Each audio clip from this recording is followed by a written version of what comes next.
What's up guys, Lon here from Android Authority, and the Samsung Galaxy S6 Edge is one of the most eye-catching and uniquely designed smartphones that we've seen from Samsung in a long while, and now they've gone and done what a lot of other manufacturers have done and given their flagship smartphone what I like to call the Plus treatment. Let's go ahead and take a look at the Samsung Galaxy S6 Edge Plus.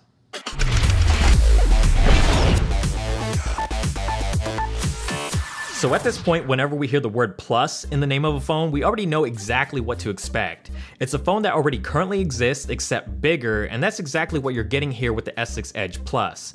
It's the same beautiful design that we saw with the S6 Edge, with the all-metal frame, glass front and back panels, and the sloping curved sides on the display that gives the phone its name.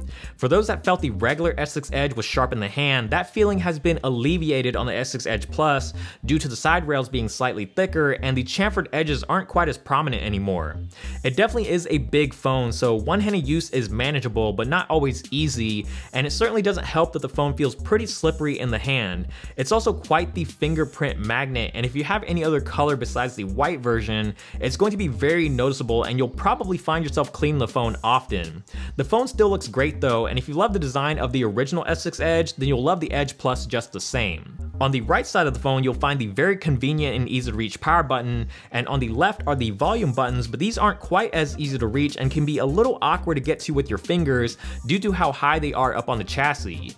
Up top, Samsung chose to do away with the IR blaster for whatever reason, so there's not too much going on except for the microphone and SIM card slot. And finally on the bottom is the 3.5mm headphone jack, micro USB port, speaker, and secondary microphone.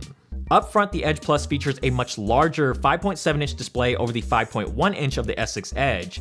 The resolution, however, remains the same at 2560 by 1440 or Quad HD, but the screen is still absolutely fantastic, and Samsung somehow always manages to outdo themselves each and every year when it comes to display tech.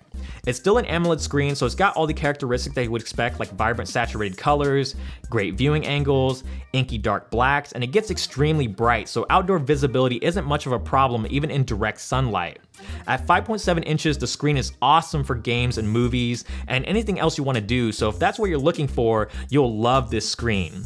Because of the dual curved edges, the content that you're looking at will also be curved and creates for a very cool looking effect when swiping between screens. Some people say it looks distorted, but it definitely doesn't look distorted to my eyes, and personally I love the waterfall effect that the curved glass creates. In regards to performance, Samsung decided to go all in this year with their own in-house processor, and the S6 Edge Plus features the same Exynos 7420 that we saw on the S6 and S6 Edge earlier this year, but this time around you're getting an extra gig of RAM for a total of 4 GB. It's extremely fast in day-to-day use from general navigation, web browsing, and of course handles gaming and multitasking like a champ, especially with 4 GB of RAM. Speaking of RAM, the aggressive RAM management issues that plague the S6 and S6 Edge seems to have been scaled back on the S6 Edge Plus, with many more applications being able to be loaded and ran simultaneously before running into any unwanted app refreshes. Much of the performance improvements for Samsung this year also had to do with the scaling back and optimization of the software, and while the experience is mostly snappy, Samsung still hasn't figured out a fix for the scrolling stutters when jumping between Flipboard and the main home screen. It's not a huge deal and is a rather small blemish in the grand scheme of things and can easily be avoided if you use a third-party launcher, but if you don't, it is something you're going to notice quite frequently. You've got the usual bells and whistles for a Samsung flagship, like the heart rate monitor on the back and the standard home button up front that doubles as a fingerprint scanner. It's still just as fast, reliable, and accurate as it was on the S6 and S6 Edge, with just a simple press and hold of the home button, and its usefulness as a security measure is only going to improve when Samsung Pay launches here in the next month. Multiple fingerprints can be added, and the process of setting it up requires repeatedly pressing on the home button, which takes only a minute or two at most. The Edge Plus comes in either 32 or 64 gigs of storage, and there's still no micro SD card slot, and Samsung opted not to make a 128 GB version this time around, so these are the only two options you have when it comes to storage.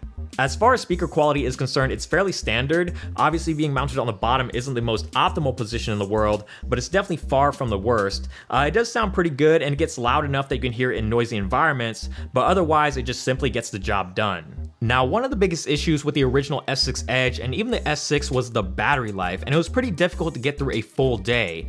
That problem, however, seems to have been fixed with the Edge Plus, and even though 3000 mAh still sounds a little low for a phone with a large Quad HD display, I've had no problems whatsoever getting through a full day.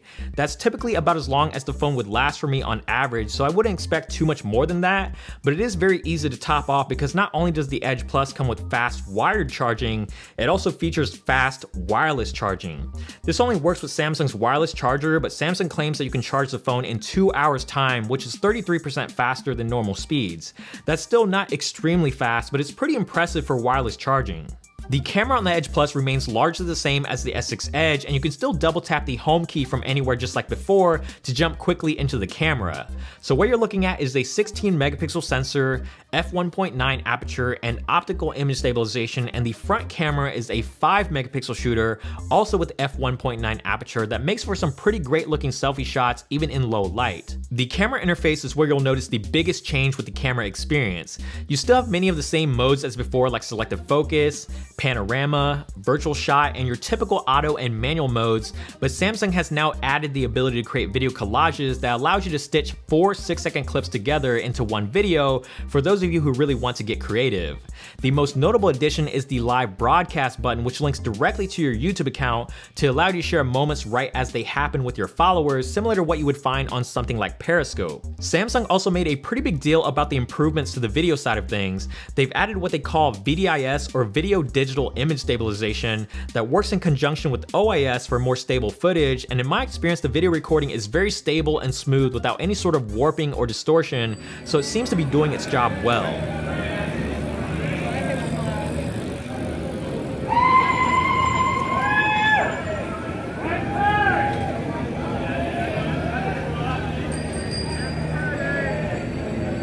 Now, as far as picture quality goes, the Edge Plus takes very excellent looking photos, which is really no surprise considering Samsung's track record with cameras and the fact that this is again practically the same camera that we saw on the regular S6 Edge. In daylight, photos are sharp and full of detail with great contrast and dynamic range and very vibrant saturated colors that's become pretty typical of Samsung's image processing. HDR works well to bring out some extra detail, especially in high contrast scenarios, and if you don't want to fumble around with HDR, you can always set it to auto and let the camera decide for you. The f1.9 aperture not only helps to produce some great looking depth of field, but it also makes for some very good looking low light shots, and the images retain the same vibrant colors with noise only noticeable in the most extreme low light conditions. It honestly doesn't matter whether you're in daylight, low light, indoors, or outdoors. This is a camera that anyone can take out of their pocket and start taking great looking photos. Software-wise, you're looking at Samsung's TouchWiz interface running on top of Android 5.1.1, and many of the improvements that was made earlier this year have made their way over to the Edge Plus. It's a much cleaner, tighter interface with a lot less bloatware that makes for a much snappier experience. It's still a very brightly colored interface, but you can easily change it to look however you want through Samsung's theme store, and even make it look more like stock Android if that's what you prefer. You can expect all the typical Samsung staple features like split screen multitasking via multi-window and various motion-based gestures, but the biggest differentiator is the Edge specific software, which Samsung has made a few improvements to on the Edge Plus.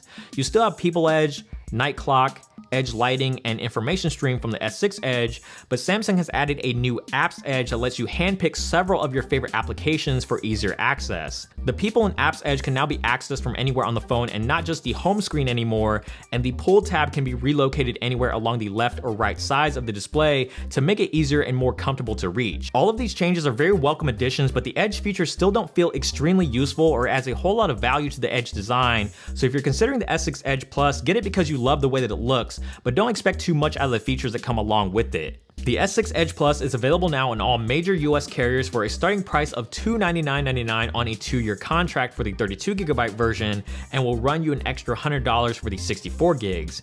If you decide to go the off-contract route, you're looking at $815 and $915 respectively.